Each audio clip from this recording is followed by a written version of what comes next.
আমরা আজকে শুরু করব ফ্লুইড মেকানিক্স।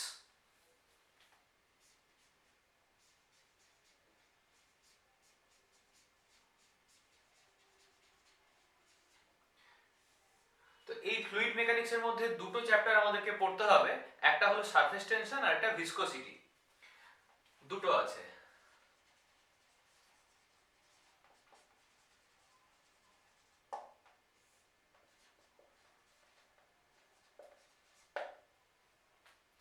তো আজকে আমরা স্টার্ট করব সারফেস টেনশন, বাট তার আগে কিছু পার্ট আমাদেরকে মনে রাখতে হবে যেগুলো একদম বেসিক, আমরা ছোটবেলাতে পড়েছি, যেমন পাস্কালস ল বা এই ধরনের জিনিসগুলো।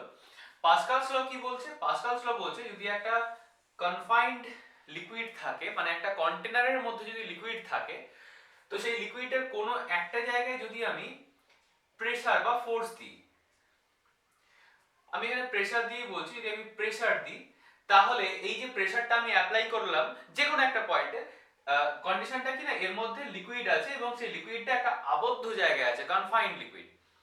তাহলে এই প্রেসারটা এই লিকুইডের প্রত্যেকটা পয়েন্টে ইকুয়ালি ডিস্ট্রিবিউটেড হয়ে যাবে এবং সমস্ত ডিরেকশনে ছড়িয়ে পড়ে এই যে কন্টেনার আছে, কন্টেনারের ওয়ালে পারপেন্ডিকুলারলি অ্যাক্ট করবে, পারপেন্ডিকুলারলি আউটওয়ার্ড ডিরেকশনে অ্যাক্ট করবে। মানে যদি আমি এখানে একটা ফুটো করে দিই তাহলে এখান থেকে জল বেরোবে এইদিকে, যদি আমি এখানে একটা ফুটো করি এখান থেকে জল বেরোবে এইদিকে, ঠিক এইরকম জিনিস। এটা হলো পাস্কালস ল, মানে ইকুয়ালি প্রেসারটা ডিস্ট্রিবিউটেড হয়ে যাচ্ছে। তার মানে এখানে প্রেসার যদি পি হয় তাহলে এই জায়গার প্রেসারও হবে পি, সমস্ত দিকে প্রেসারটা সমান। এখান থেকেই আমাদের হাইড্রোলিক ব্রেক বা হাইড্রোলিক প্রেসের কনসেপ্টটা আসছে।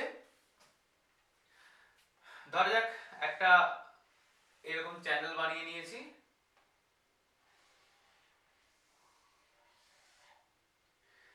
এই চ্যানেলের এইদিকে একটা পিস্টন আছে আর এইদিকে একটা পিস্টন আছে। এর area of cross section A1, এটার area of cross section A2, বোঝাই যাচ্ছে যে A1 is greater than A2। এবার যদি আমি এখানে একটা ফোর্স অ্যাপ্লাই করি F1, তাহলে এখানে ফোর্স কত হবে? এখানে আমি ধরলাম এর উপর, এখানটা না, এই যে লিডটা আছে বা এই পিস্টনটা আছে তার উপর ফোর্স পড়বে F2। বাট পাস্কালস ল বলেছে এই কনফাইন্ড লিকুইডের যে কোনো একটা দিকে প্রেসার দিলে বা ফোর্স দিলে প্রেসারটা ইকুয়ালি ডিস্ট্রিবিউটেড হবে।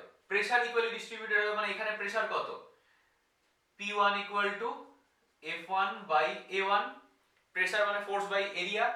সো এই জায়গাটাতে প্রেসার কত হবে? এই পয়েন্টের pressure P2 equal to F2 by A2। আবার according to Pascal's law P1 equal to P2, that means F1 by A1 equal to F2 by A2। তো এখান থেকে আমি লিখতে পারি F1 equal to A1 by A2 into F2, F1 equal to A1, এটা চলে যাচ্ছে এদিকে, by A2 into F2।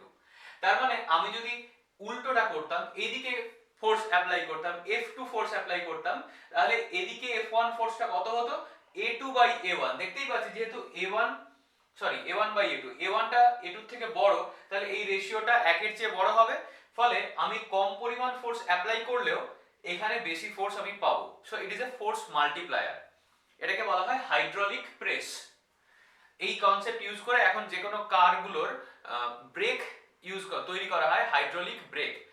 শুধু তাই নয়, কার ওয়াশিং যেখানে হয়, গ্যারেজগুলোতে যে কার ওয়াশিং হয়, তখন একটা হাইড্রোলিক প্রেসের উপর গাড়িটাকে রাখা হয়, দিয়ে পুরো গাড়িটাকে উপরের দিকে তুলে দেওয়া হয়, তুলে দিয়ে এই তলাটলাগুলো ওয়াশ করে। তো এই যে জিনিসটা একজন লোক একটা সুইচ টিপে বা পা দিয়ে পাম্প করে করে গাড়িটাকে তুলে দিচ্ছে, তো এইগুলো হলো একটা হাইড্রোলিক প্রেস।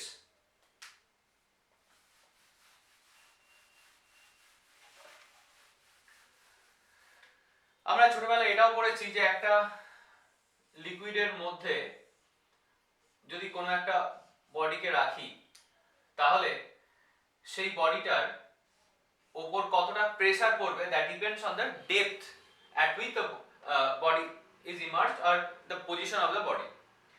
সো এইটা যদি H হয়ে থাকে তাহলে এই পয়েন্টে, এটা যদি A পয়েন্ট ধরে নিই, সো A পয়েন্টে প্রেসার হবে H rho into G, where rho is the density of this medium, এই লিকুইডটার density, G acceleration due to gravity। এটার হাইট যদি আমি L ধরে নিই, তাহলে এই পয়েন্ট B তে প্রেসার কত হবে, PB equal to টোটাল ডেপথটা কত হলো, H plus L into rho into G।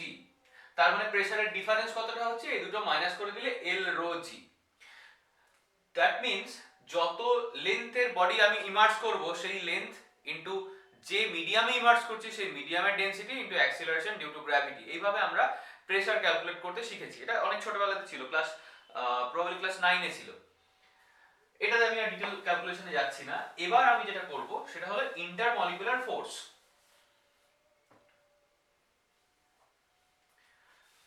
যদি আমি ওয়াটারের ক্ষেত্রেই ধরি,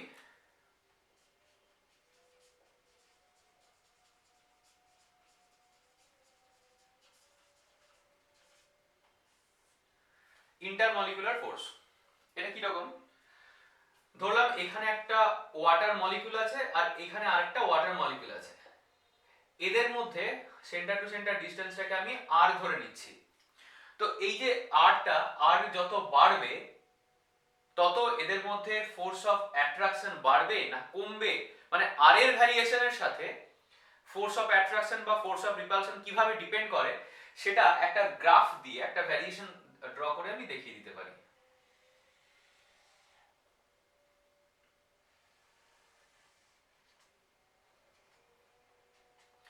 উপরের দিকটা ফোর্স অফ রিপালশন আর নিচের দিকটা ফোর্স অফ অ্যাট্রাকশন, আর এই দিকটা হচ্ছে ডিসটেন্স। হ্যাঁ, এটা ডিসটেন্স আর দূরত্বটা, মানে দুটো মলিকিউলের মধ্যে ডিসটেন্সটাকে আমি এইদিকে এক্স অ্যাক্সিসে প্লট করছি। গ্রাফটা হয় এই রকম।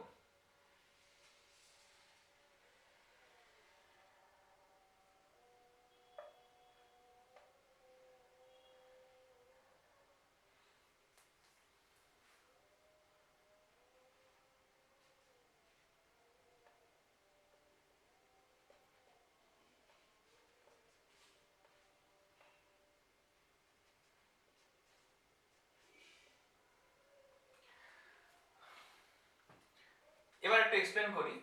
যদি দুটো মলিকিউলের মধ্যে সেপারেশনটা 10 অ্যাংস্ট্রম হয়, তখন এই দুটো মলিকিউলের মধ্যে ফোর্স অফ অ্যাট্রাকশন বা রিপালশন বলে কিছুই থাকবে না, they will be almost in equilibrium. এটা হলো দেখ ম্যাক্সিমাম ভ্যালু এখানে, মানে এই পিকটা উঠে এখানে এসে মিলছে না, খুব কাছাকাছি, মানে জিরো ফোর্স, কোনো ফোর্স নেই, অ্যাট্রাকশনও নেই, রিপালশনও নেই, তাহলে এটা একটা ইকুইলিব্রিয়াম ফোর্স। এই ডিসটেন্সটা কত, 10 অ্যাংস্ট্রম। ডিসটেন্সটা যত কমে আসবে তত কি বাড়ছে, ফোর্স অফ অ্যাট্রাকশন বাড়ছে। কিভাবে বাড়ছে, এই জায়গাটাতে force of attraction is inversely proportional to the 7th power of distance between the molecules.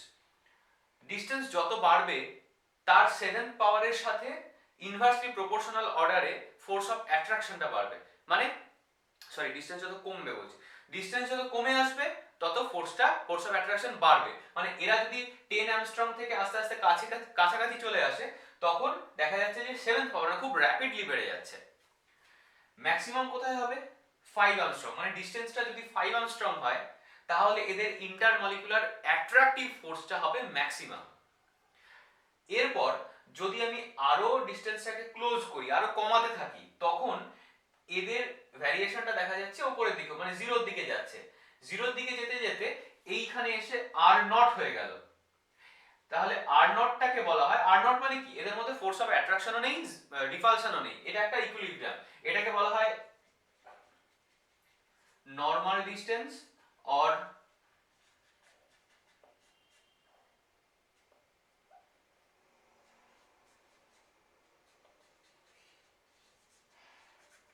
Normal distance আর ইকুইলিব্রিয়াম ডিসটেন্স, আর নট। এর ভ্যালুটা মোটামুটি ওই 3.7 অ্যাংস্ট্রম মতো হয়। এরপর মানে এখান থেকেই 5 অ্যাংস্ট্রম থেকে এই ভ্যারিয়েশনটা কেমন, এবার আস্তে আস্তে জিরোর দিকে উঠে এবার রিপালসিভ মোডের দিকে যাচ্ছে, মানে আরো যদি আমি 3.7 থেকে ক্লোজ করে 3.7 এ গিয়ে জিরো হয়ে গেল, কোনো ফোর্স অফ অ্যাট্রাকশন রিপালশন কিচ্ছু নেই, কিন্তু 3.7 থেকে যদি আমি আরো ক্লোজ করি তাহলে দেখা যাচ্ছে যে ওর এবার রিপেল করতে শুরু করলো। তো এইখানটাতে ভ্যারিয়েশনটা হবে force of repulsion is inversely proportional to 9th power of distance. এটা যতটা শার্প ছিল এটা অনেক বেশি শার্প, 9th পাওয়ারের সাথে ইনভার্সলি প্রপোর্শনাল, মানে আর যত ক্লোজ হবে তার 9th পাওয়ারের সাথে প্রপোর্শনালি ফোর্স অফ রিপালশনটা বাড়বে। ঠিক আছে, তো এই হলো আমাদের একটা ভ্যারিয়েশন। এটা খুব খুব খুব ইম্পর্টেন্ট, এটা জয়েন্টের পয়েন্ট অফ ভিউ থেকে দেখতে গেলেও খুব ইম্পর্টেন্ট। এই ধরনের ছোট ছোট কোয়েশ্চেন দেয় যে কিভাবে ভ্যারি করে, কোন পয়েন্টে ম্যাক্সিমাম হয়, কোন পয়েন্টে জিরো হয়, কোন পয়েন্টে এক্স্যাক্টলি জিরো হবে, ইকুইলিব্রিয়াম পয়েন্ট কোনটা, এইগুলো দেয় জয়েন্টে। তো এই গ্রাফটা ভালো করে মনে রাখতে হবে।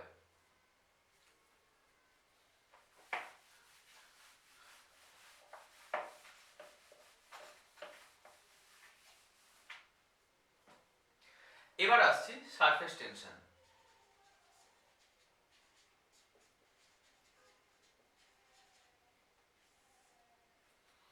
সারফেস টেনশন হচ্ছে একটা গ্লাসের মধ্যে, সাপোজ এটা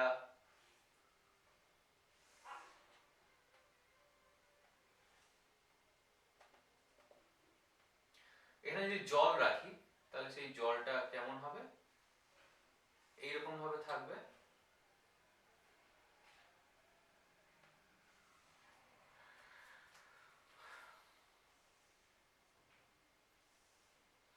এই হলো একটা গ্লাসে জল রাখলে এইরকম একটা শেপ দেয়। তো এর ওপর দিকটা একটা সারফেস টাইপের, একটা মেমব্রেন টাইপের তৈরি হয়ে আছে।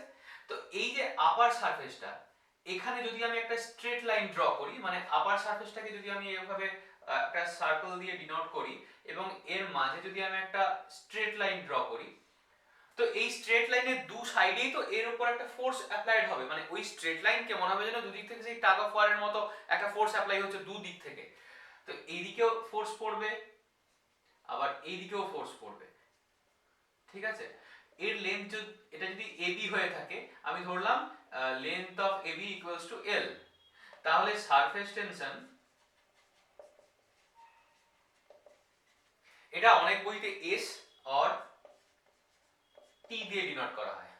তো আমি যদি টি দিয়ে ডিনোট করি তাহলে surface tension T will be equals to force by length, মানে যে ফোর্সটা বোথ সাইডে অ্যাপ্লাইড হচ্ছে সেই ফোর্স ডিভাইডেড বাই লেন্থ, যে লেন্থের উপর অ্যাপ্লাইড হচ্ছে ইউনিট লেন্থে সেই ফোর্সটাকেই বলা হয় সারফেস টেনশন।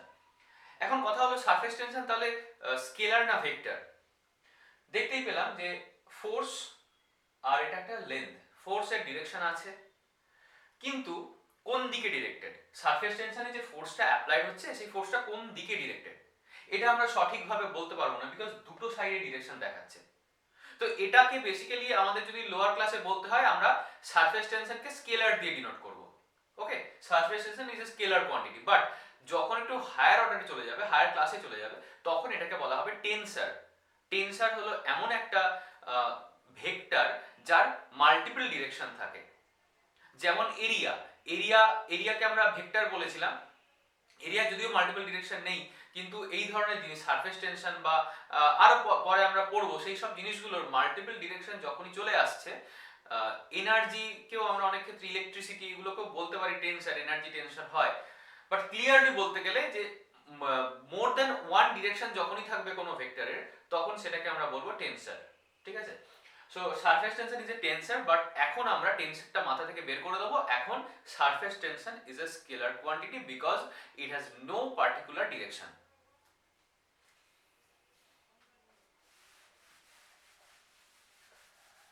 তো সারফেস টেনশনের অরিজিন কি, মানে সারফেস টেনশনটা তৈরি হয় কেন? আমরা যদি এই গ্লাসের আপার সারফেসটার দিকে দেখি, এখানে তো মলিকিউল গুলো ছিল। এখন এখানে যে মলিকিউলসটা আছে, আচ্ছা মাঝখানে একটা মলিকিউল ছিল, তার চারপাশে আরো অনেকগুলো মলিকিউল ছিল, এদের মধ্যে ইন্টারমলিকুলার ফোর্স কাজ করছে। সো এই মলিকিউলসটাকে, এই মলিকিউলটাকে এ টানছে, এ টানছে, এ টানছে, এইটা টানছে, এইটাও টানছে, সবাই টানছে, সব দিকে টানছে।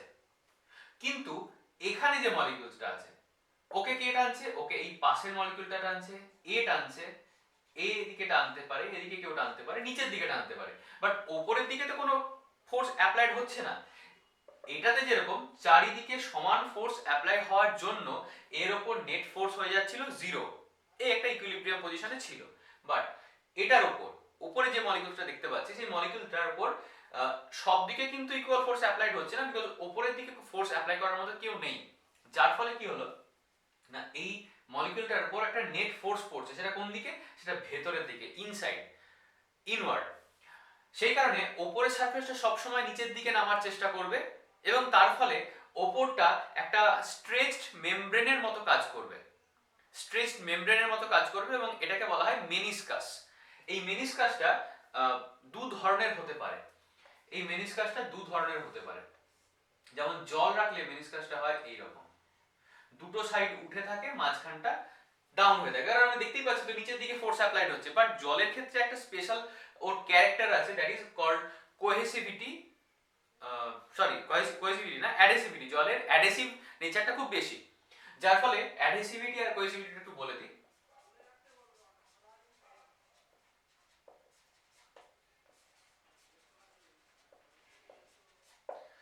অ্যাডহেসিভিটি হচ্ছে যেসব মলিকিউলস গুলো সেম টাইপের মলিকিউলসকে বাদ রেখে আদার টাইপের মলিকিউলস গুলোকে বেশি অ্যাট্রাক্ট করে, সেই ধরনের অ্যাট্রাকশনটাকে বলা হয় অ্যাডহেসিভিটি। মানে আমি নিজের ভাইকে ছেড়ে দিয়ে যদি অন্য লোকের ভাইকে ভালোবাসি, তখন সেটা হলো অ্যাডহেসিভিটি। যেমন ডেনড্রাইট বা ফেভিকল, এগুলোতে লেখা থাকে অ্যাডহেসিভ, এগুলো অ্যাডহেসিভ। অ্যাডহেসিভ মানে কি? এই কাঠের সাথে কাগজকে চিটিয়ে দিতে পারে, আটকে দিতে পারে। বাট যদি আমি এমন কোনো মলিকিউল নিই, সেটা শুধুমাত্র নিজের ভাইকেই ভালোবাসবে, মানে কাঠকেই অ্যাট্রাক্ট করবে, এইরকম যদি কোনো পজিশন হয়, তখন সেই ফোর্সটাকে বলা হয় কোহেসিভিটি, বা সেই ফেনোমেনাটাকে বলা হয় কোহেসিভিটি। সো যারা অন্য টাইপের, ডিফারেন্ট টাইপের মলিকিউলগুলোকে বেশি অ্যাট্রাক্ট করে, দে আর অ্যাডহেসিভ, অ্যান্ড যারা সেম টাইপের মলিকিউলসগুলোকে বেশি অ্যাট্রাক্ট করে, দে আর কোহেসিভ। তো এটা আমরা অ্যাডহেসিভিটি আর কোহেসিভিটি জানলাম। জল কি করে? জল ডিফারেন্ট টাইপের মলিকিউলগুলোকে অ্যাট্রাক্ট করতে পারে। আমি একটা এক্সাম্পল দিচ্ছি। দুটো প্লেন পেপার, হোয়াইট পেপার, তাদের মধ্যে একটু জল দিয়ে যদি, মানে একটা পেপার রাখলাম, তার উপরে একটু জল ছিটিয়ে দিলাম, তারপর আরেকটা পেপার ওর উপর চাপিয়ে দিলাম, এভাবে একদিন আমি পুরো রেখে দিলাম ওটাকে ওই অবস্থাতে। পরের দিন উঠে দেখবো দুটো কাগজ চিটিয়ে গেছে, মানে টেনে খুলতে পারছি না। অনেক সময় বই ভিজে গেলে পেজগুলো খুলতে অসুবিধা হয় না? তার মানে কি, পেজগুলো একটা আরেকটার সাথে লেগে গেছে। কেন চিটিয়ে গেল কেন ওটা? তারপর নিশ্চয়ই কেউ অ্যাডহেসিভ নেচার ওখানে অ্যাপ্লাই করেছে বা অ্যাডহেসিভিটি শো করেছে। এখানে অ্যাডহেসিভটা কি ছিল? জল। জল ওই দুটো কাগজকে চিটিয়ে দিয়েছে। মানে জলের মলিকিউলগুলো ফার্স্ট পেজ যেটা ছিল সেই পেজের মলিকিউলগুলোকে অ্যাট্রাক্ট করেছে, সেকেন্ড পেজের মলিকিউলগুলোকে অ্যাট্রাক্ট করেছে, ফলে এই দুটো অ্যাট্রাকশনের জন্য ওই কাগজের টুকরো দুটো চিটিয়ে গেছে। তো এখানে জল যেহেতু ডিফারেন্ট টাইপের মলিকিউলকে বেশি অ্যাট্রাক্ট করে, তাই জলের ক্ষেত্রে এই যে গ্লাসটা ছিল, গ্লাসের ওয়ালের যে মলিকিউলটা তাকে বেশি অ্যাট্রাক্ট করছে এই দিকে, তাই এদের উপর নেট ফোর্সটা এদিকে কাজ করছে আর ভেতরের ফোর্সটা নিচের দিকে কাজ করছে। সেই কারণে এইরকম একটা কনকেভ নেচার শো করছে, কনকেভ মেনিসকাস বলা হয়। কিন্তু উল্টো দিকে যদি আমি গ্লাসের মধ্যে মার্কারি রাখতাম, সো মার্কারিটা তখন কি হতো? মার্কারিটা এইরকম হয়ে যেত, বিকজ মার্কারির কোহেসিভ নেচারটা কম, কোহেসিভ নেচারটা বেশি, অ্যাডহেসিভিটি কম। মানে ও নিজের মলিকিউলগুলোকে বেশি অ্যাট্রাক্ট করে রাদার দ্যান আদার মলিকিউলস। তাহলে এর নিচের দিকে যে ফোর্সটা পড়ছে তার চেয়ে বেশি ফোর্স পড়ছে নিচের দিকে। মানে ও কি চেষ্টা করছে না, ও চেষ্টা করছে এই গ্লাসের মলিকিউলগুলোকে অ্যাট্রাক্ট না করতে, যার ফলে ও আরো বেশি করে সরে আসে। যেমন কচু পাতায় জল দিলে জলটা থাকে না, টলটল করতে থাকে। তার মানে কি, জলের মলিকিউলকে কচু পাতার মলিকিউল অ্যাট্রাক্ট একদমই করছে না, তার ফলে ও ছেড়ে দিতে চাইছে। তেমনি আমি যদি মার্কারের মধ্যে আঙুল চোবাই, আমার আঙুল ভিজবে না। মার্কারকে কোনো গ্লাস থেকে যদি আমি ফেলে দিই নিচে, তাহলে দেখো ড্রপলেট ফর্ম করে গেছে। ঠিক আছে? তো এই হলো অ্যাডহেসিভিটি এন্ড কোহেসিভিটি।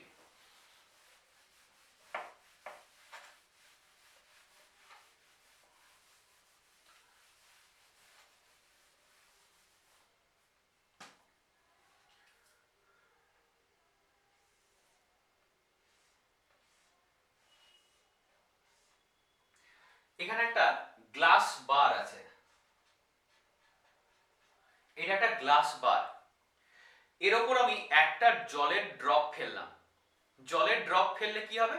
ড্রপটা ছড়িয়ে যাবে, ড্রপলেট ফর্ম হবে না। মার্কারি ছড়ালে ড্রপলেট ফর্ম হতো। আমি মার্কারি ছড়ালে কিরকম থাকতো, এইরকম ড্রপলেট ফর্ম হতো। বাট যদি জল এর উপর ফেলি তাহলে জলটা কিন্তু এই ধরনের ড্রপলেট ফর্ম করবে না।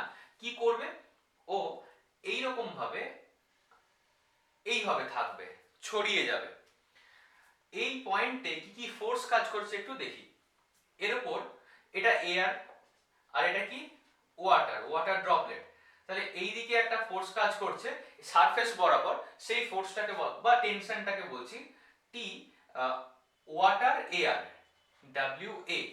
ওয়াটার আর এয়ার এর ইন্টারফেস, এই দিকে একটা টেনশন কাজ করছে, এটা হলো টি।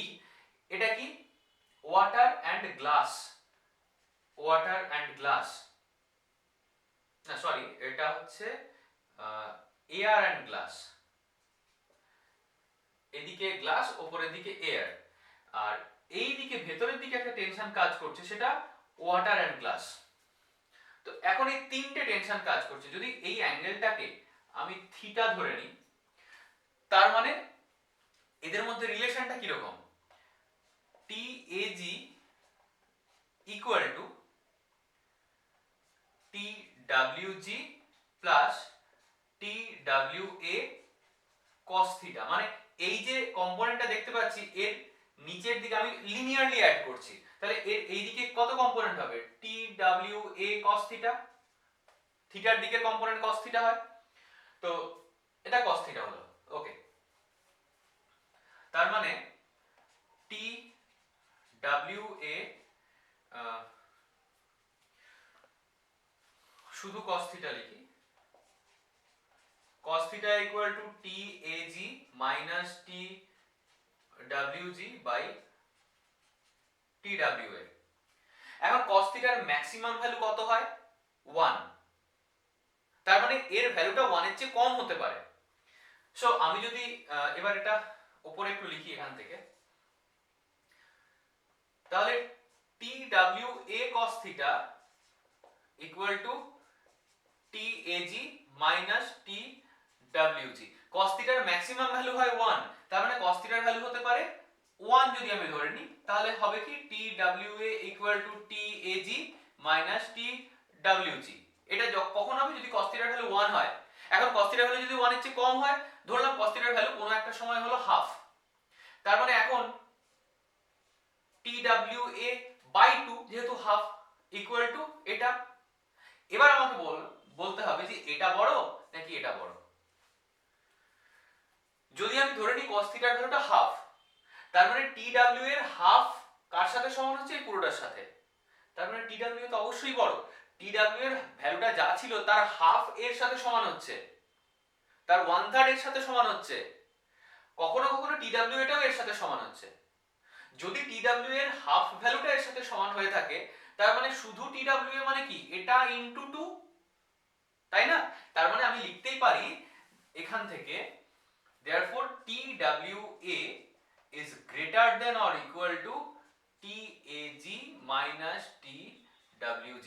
It is the condition to form a droplet.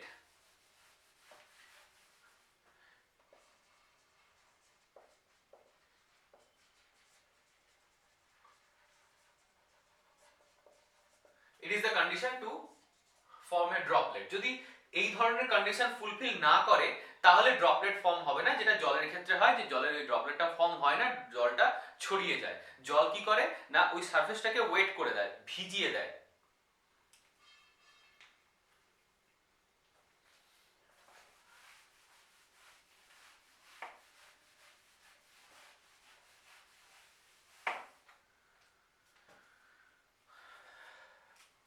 Surface energy,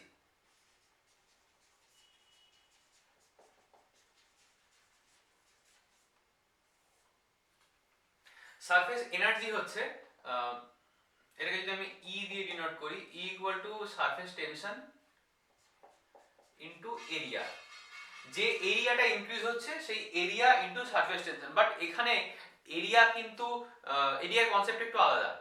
যদি আমি একটা পেজ নিই, প্লেন শিট অফ পেপার যদি নিই, তাহলে এর দুটো সাইড আছে, একটা উপরের দিক একটা নিচের দিক, দুটোই এয়ার কন্ট্যাক্ট সাইড। যেহেতু এর দুটো এয়ার কন্ট্যাক্ট সাইড, তাই এর দুটো সারফেস এরিয়া আছে। তখন এই এরিয়াটাকে 2 দিয়ে মাল্টিপ্লাই করতে হবে, যা ভ্যালু আসবে সেটাকে 2 দিয়ে মাল্টিপ্লাই করতে হবে। কিন্তু যদি আমি এমন কোনো সারফেস নিই যেমন একটা ওয়াটার ড্রপলেট, ওর এয়ার কন্ট্যাক্ট সারফেস শুধু বাইরের দিকটা, একটাই সারফেস আছে, তাহলে ওর সারফেস এরিয়া সারফেস এনার্জি বের করার জন্য আমি এরিয়াটাকে একবারই নেব, ঠিক আছে? তার মানে যদি আমি সোপ বাবল নিই, সোপ বাবলের জন্য ভেতরেও একটা এয়ার থাকে, বাবল ভেতরে এয়ার আছে বাইরেও এয়ার আছে, দুটো এয়ার কন্ট্যাক্ট সারফেস, তাই 2 ইনটু এরিয়া হবে। আর যদি ওয়াটার ড্রপলেট নিই তাহলে 1 ইনটু এরিয়া হবে।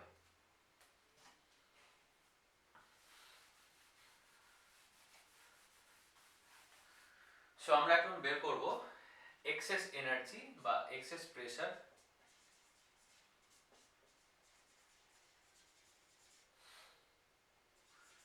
of a water droplet.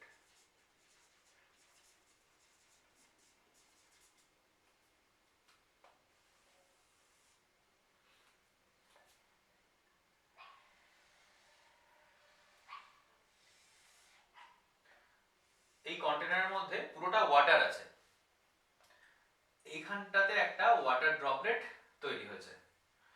So water ড্রপলেটটা যত উপরের দিকে উঠবে তত ওর ভলিউমটা বাড়তে থাকে বা সারফেস এরিয়াটা বাড়তে থাকে। কেন বাড়ে? বিকজ এর ভেতরে প্রেসারটা বেশি থাকে, বাড়তে থাকে, এক্সেস হয়ে যায়, এইভাবে সাইজটা বাড়তে থাকে। আমরা এটা দেখেছি ওয়াটার বাবলের ক্ষেত্রে, এটা সরি ওয়াটার ড্রপলেট না, এটা ওয়াটার ড্রপলেটের জন্য করছি না, আমি air bubble,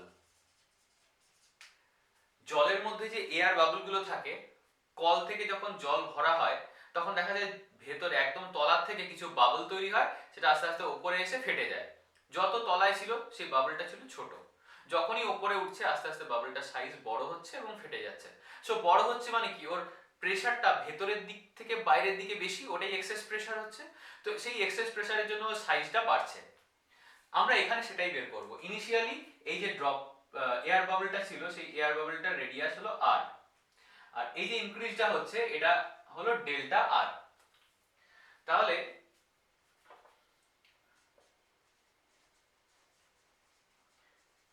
increase in surface area, increase in surface area, যেহেতু এর বাইরের দিকটা পুরোটা ওয়াটার ছিল তাই এর এয়ার কন্টাক্ট সারফেস কটা? একটা মাত্র, ভেতরের দিকটাই শুধু এয়ার কন্টাক্ট সারফেস।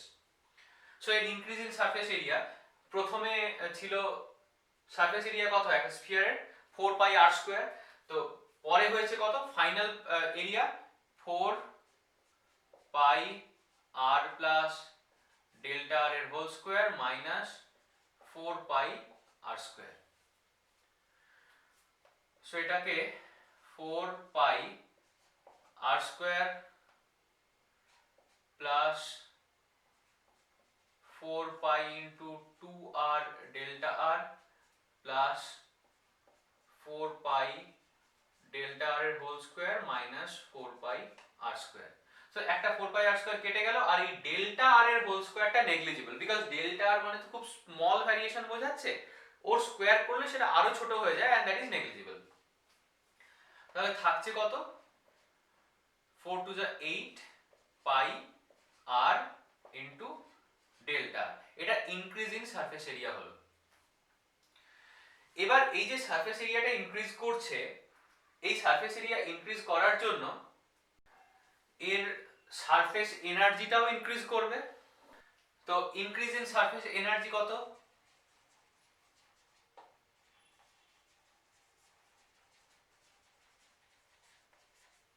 এটা হবে 8 পাই r ডেল r তো ছিলই, তার সাথে t মানে সারফেস টেনশনটা মাল্টিপ্লাইড থাকবে। এটা হলো আমাদের কাছে ইকুয়েশন নাম্বার 1। এরপর আমরা বের করব work done by the excess pressure.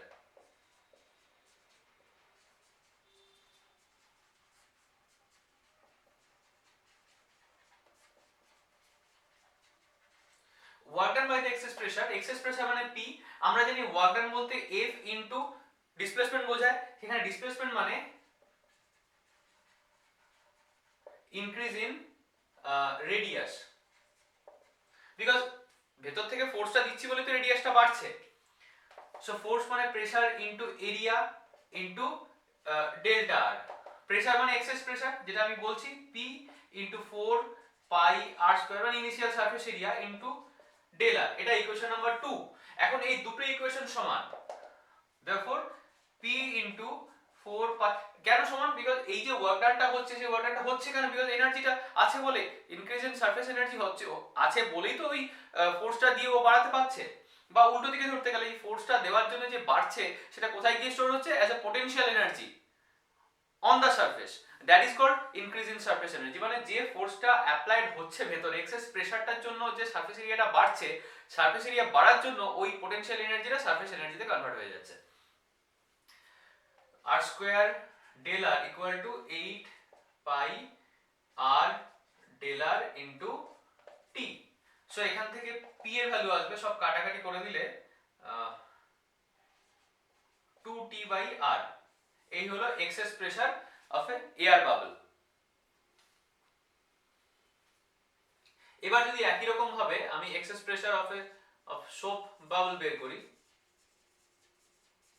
Soap bubble মানে যেগুলো সেই মেলাতে বিক্রি হয়, ফু দিলে বাবল গুলো বড় হয়ে একসময় ফেটে যায়, সেগুলো সোপ বাবল।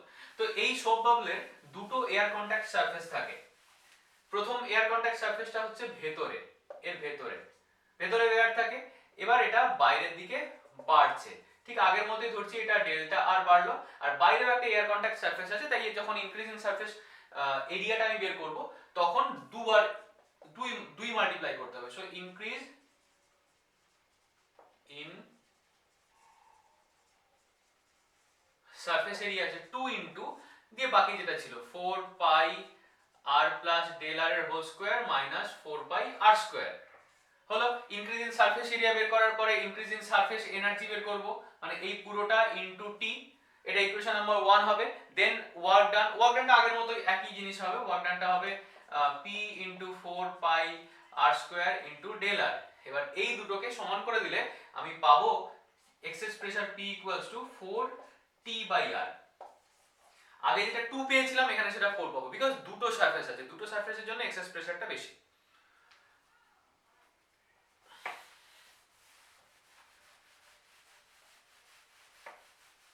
এবার আমরা শুরু করব ক্যাপিলারিটি।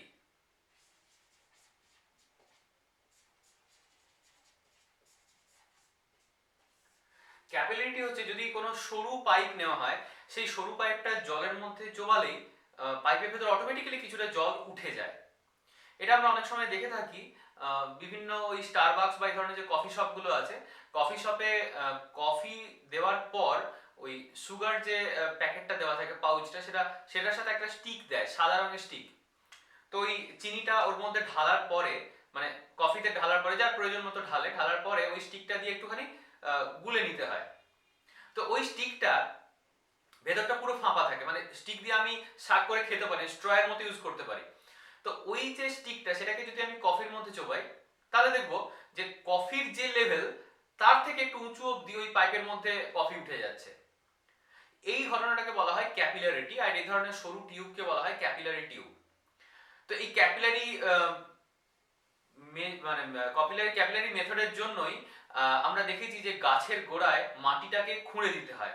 যদি না হয় তাহলে ওই গাছের গোড়ার যে মাটি, সেই মাটির যে পোর্স গুলো, সেগুলো ক্যাপিলারি টিউবের মতো কাজ করে। ফলে কি জল দেওয়ার পরে সেই জলটা ওপরের দিকে উঠে চলে আসে, মানে নিচে যায় না, গাছের শিকড়ের দিকে যায় না, গোড়ার দিকে যায় না, যার ফলে মাটিটাকে খুঁড়ে ওই ক্যাপিলারি টিউবগুলোকে ব্রেক করে দিতে হয়।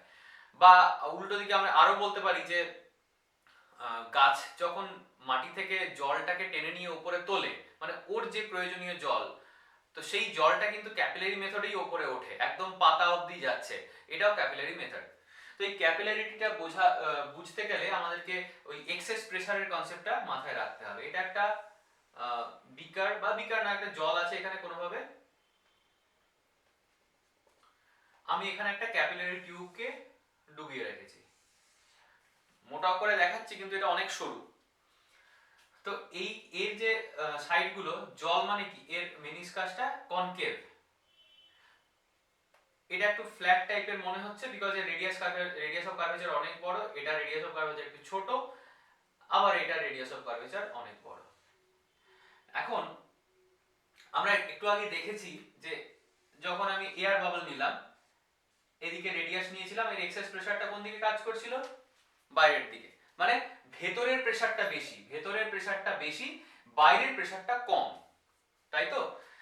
এখন আমি এই ঠিক ওপরে, এগুলো তো এয়ার, এগুলো এয়ার, এখানে প্রেসার পি ধরে নিলাম, ঠিক আছে? এখানে প্রেসার পি, আর এখানেও প্রেসারটা পি, বিকজ এটা এতটাই ফ্ল্যাট যে মোটামুটি এর ইকুইলিব্রিয়ামে আছে। কিন্তু লিকুইডের লেভেলটা এই জায়গাতে রাইজ করে, এই পাইপের ভিতর রাইজ করে। কেন রাইজ করে সেটা দেখি। এই যে কার্ভেচারটা দেখতে পাচ্ছি, এই কার্ভেচারের আমরা দেখছি যে যদি আমি শুধুমাত্র এইটুকু পোরশন নিতাম, মানে এই কার্ভেচারটা, তাহলে কোন দিকে প্রেসারটা বেশি? উপরের দিকে, মানে কার্ভেচারটা যেদিকে টুয়ার্ডস ইটস সেন্টার, এদিকে প্রেসারটা বেশি, এইদিকে প্রেসার বেশি নিচের দিকের থেকে। আমি যদি এইভাবে টিউবটাকে কনসিডার করি, এই যে কার্ভেচারটা আছে তার উপরে প্রেসার বেশি, নিচে প্রেসার কম, তাই তো এক্সেস প্রেসার ক্যালকুলেট করলাম আমি। তাহলে এইখানে যদি কোনো পয়েন্ট নিই, এখানের প্রেসার কত হবে?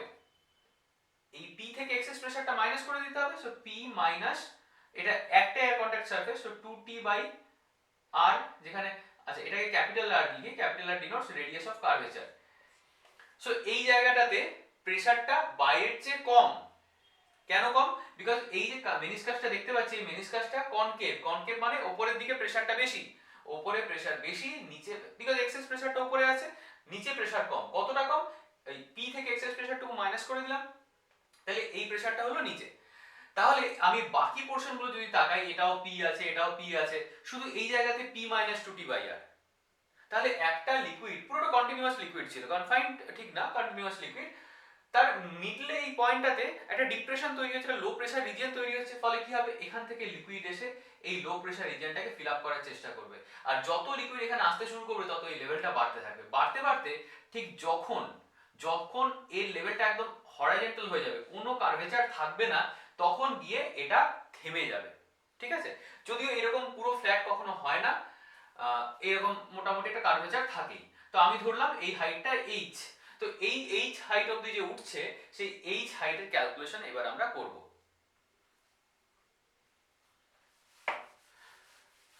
So it will be called as capillary rise.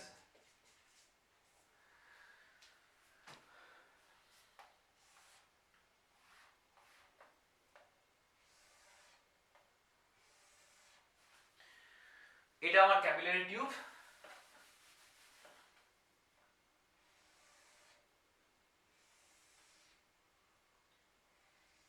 এটা হলো মেনিসকাস। মানে কিরকম, এটা ক্যাপিলারি টিউব, লিকুইডটা এরকম আছে কিন্তু এর মেনিসকাসটা এভাবে বেঁকে আছে। তাহলে এই লিকুইডের যে সার্কুলার পোরশনটা, উপরে যে সাইডে সার্কুলার পোরশনটা আছে, এটা রেডিয়াসকে আমি স্মল আর ধরছি, আর এই যে কার্ভেচারটা দেখতে পাচ্ছি তার রেডিয়াস অফ কার্ভেচারটা ক্যাপিটাল আর ধরছি, ঠিক আছে? তার মানে এর রেডিয়াস অফ কার্ভেচার এতটা, এটাকে আমি ক্যাপিটাল আর ধরলাম, আর এর রেডিয়াস মানে এই পুরো যে সারফেসটা আছে, মানে গ্লাসের মধ্যে বা টিউবের মধ্যে রাখলে তো একটা সার্কুলার শেপে থাকবে, মানে উপরের সারফেসটা তো গ্লাসের মতো করে সার্কেল হবে, আর নিচের দিকটা একটু ডিপ্রেস থাকবে, বাটির মতো হয়ে যাবে, সেই বাটিটার radius of curvature R. But ওই যে গোল জিনিসটা, মানে টিউবের রেডিয়াসটা হলো, যে ক্যাপিলারি টিউবটা নিয়েছি তার রেডিয়াসটা হলো স্মল আর। এখানে একটা জিনিস বলে দিই, অ্যাঙ্গেল অফ কন্ট্যাক্ট কি? অ্যাঙ্গেল অফ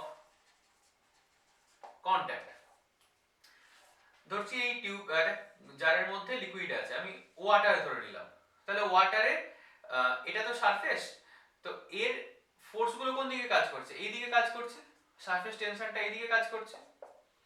সারফেস টেনশনের সাথে সারফেসের যে ভেক্টর, তার অ্যাঙ্গেলটাকে বলা হয় অ্যাঙ্গেল অফ কন্ট্যাক্ট। তো অ্যাঙ্গেল অফ কন্ট্যাক্ট ওয়াটারের ক্ষেত্রে হয় অ্যাকিউট অ্যাঙ্গেল, ঠিক আছে, ছোট 90 চেয়ে। যদি এটাকেই আমি মার্কারির জন্য ধরতাম, তো মার্কারির জন্য এরকম হতো, এর সারফেস টেনশনগুলো নিচের দিকে অ্যাক্ট করবে, আর সারফেস ভেক্টরটা এদিকে, মানে ওর সারফেসটা এদিকে। সো এই যে অ্যাঙ্গেলটা, এটা হতো অবটিউজ অ্যাঙ্গেল, সো এটা 90 চেয়ে বড়। এটা বলে রাখতে হবে যে যদি অ্যাকিউট অ্যাঙ্গেল হয় তার মানে আমরা বলবো যে ক্যাপিলারি রাইজ হবে, আর যদি অবটিউজ অ্যাঙ্গেল হয় তাহলে ক্যাপিলারি ফল হবে। বা আরো বলতে পারি যদি অ্যাঙ্গেল অফ কন্ট্যাক্টটা 90 চেয়ে ছোট হয়, তাহলে ওই লিকুইডটা দিয়ে আমি কোনো সারফেসকে ভিজিয়ে দিতে পারি, আর যদি অবটিউজ অ্যাঙ্গেল হয় তাহলে সেই সারফেস দিয়ে আমি কখনো কোনো সারফেসকে ভিজিয়ে দিতে পারবো না।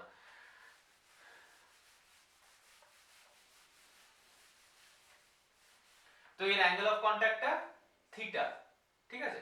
সো এই অ্যাঙ্গেলটাও হবে theta.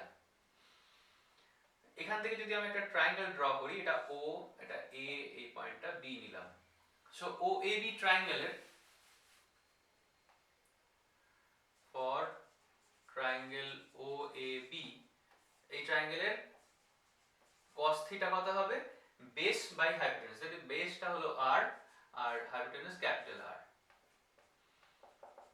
therefore r equal to small r by cos theta. আর একটু আগে যেটা আমি বলছিলাম, ওই এক্সেস প্রেসার যে কনসেপ্টে ছিলাম, ক্যাপিলারি রাইজ যেটা হচ্ছিল, ওই মাঝের পয়েন্টটাতে ডিপ্রেশন হচ্ছিল, মাঝের পয়েন্টটাতে লো প্রেসার রিজিয়ন তৈরি হচ্ছিল, সেই মাঝের পয়েন্টের প্রেসারটা কত?